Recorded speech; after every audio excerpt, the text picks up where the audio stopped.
Assalamualaikum warahmatullahi wabarakatuh. Alhamdulillah wassalatu wassalamu ala Rasulillah. Segala puji dan puja kehadirat Allah Subhanahu wa taala, juga salawat dan taslim kepada Nabi besar Muhammad sallallahu alaihi wa ala alihi wa sahbihi wasallam. Demikian berada kita sahih targhib kita masih sama di kitab nikah bab kedua, anjuran menikah terutama dengan wanita yang taat beragama. Ini yang pertama, dan yang kedua adalah subur. Kita akan masuk hadis ketiga di bab ini dengan sanad sahih di ghairihi.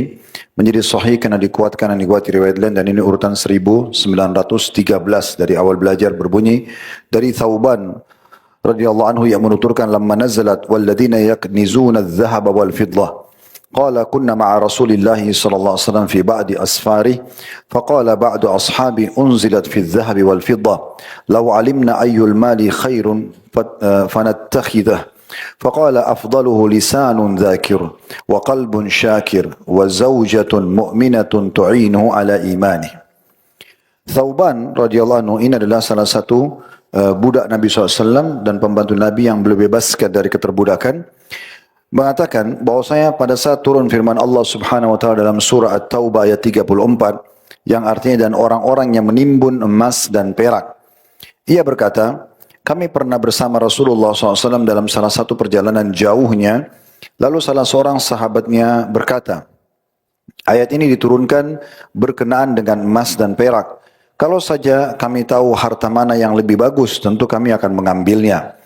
Lalu Nabi SAW bersabda, yang paling utama adalah lisan yang selalu berzikir, hati yang selalu bersyukur, dan wanita atau istri beriman yang membantu suaminya atas keimanannya. Diriwayatkan oleh Ibnu Majah dan juga Tirmidzi, dan dia mengatakan hadis ini adalah hadis yang hasan. Lalu berkata Al-Mundhiri, saya telah bertanya kepada Muhammad bin Ismail, Tirmidzi mengatakan, saya telah bertanya kepada Muhammad bin Ismail atau Imam Bukhari. Saya katakan kepadanya, Salim bin Abdu Al-Jad telah mendengar dari Thauban. Ia menjawab tidak.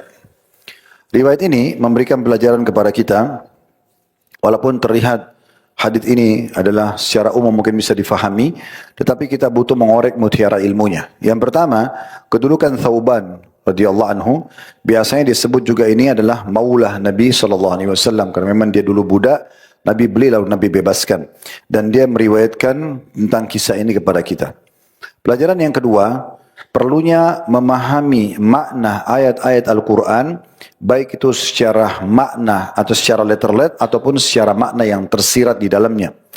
Karena waktu saat dijelaskan firman Allah dalam surah At-Taubah ayat 34, dan orang-orang yang menimbun emas dan perak, rupanya para sahabat memahami bahwasanya kalau ada harta yang lain selain emas dan perak supaya kita tidak akan ditanya pada hari kiamat, kita akan mengambilnya.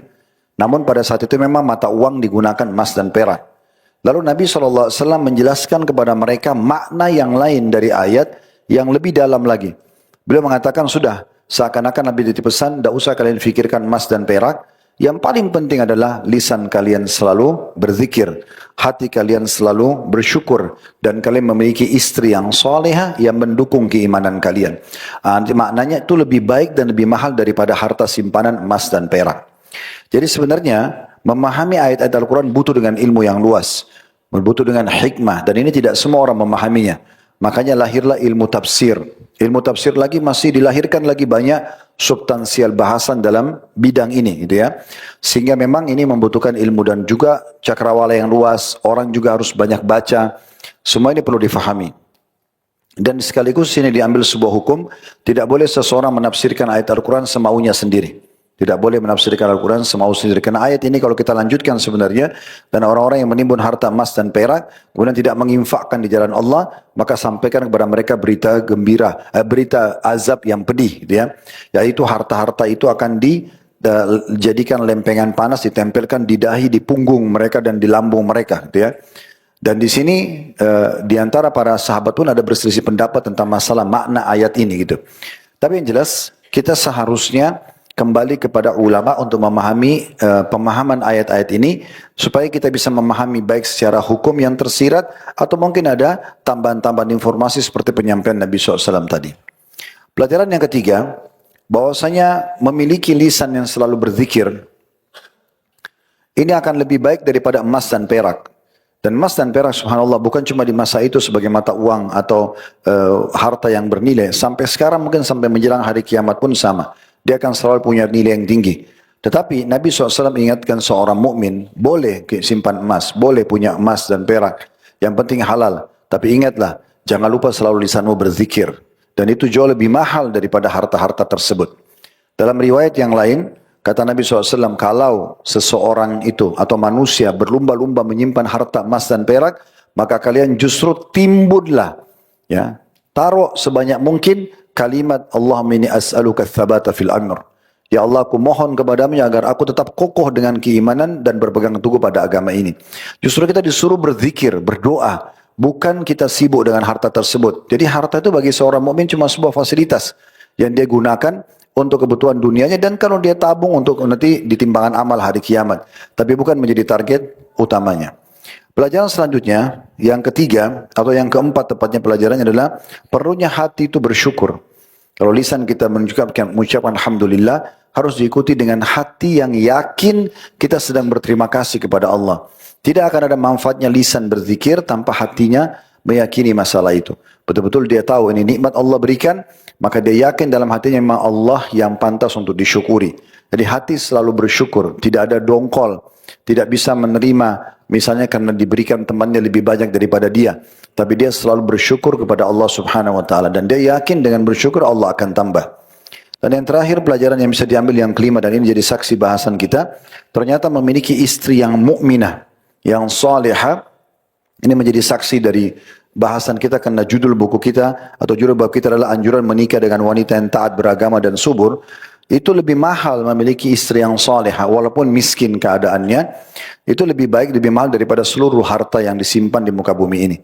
Makanya kita sudah jelaskan dalam riwayat yang sebelumnya, ya, riwayat nomor 2 tepatnya ya. Kata Nabi SAW, ad-dunya mata'.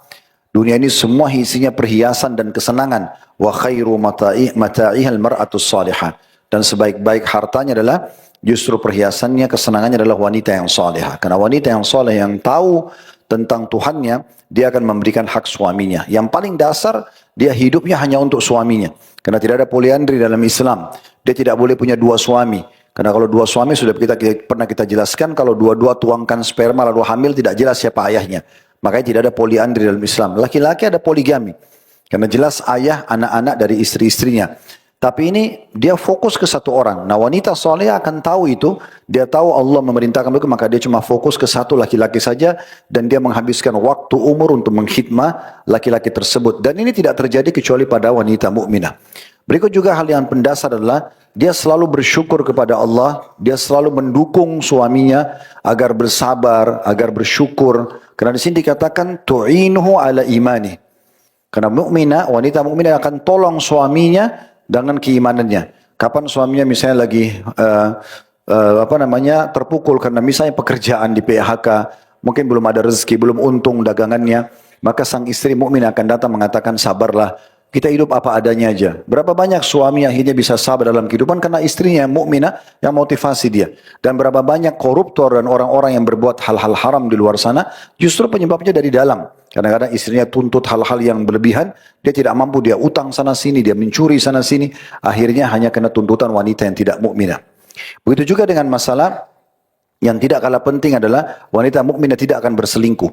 Dia tidak akan mengkhianati suaminya. Dia menjaga, dia tahu dia dan kemaluannya hanya milik suaminya. Maka tidak ada lagi kalau suami pergi, kemudian dia sengaja nonton yang haram, dia dengar haram, komunikasi dengan laki-laki yang haram. Tidak ada perselingkuhan dalam rumah tangga.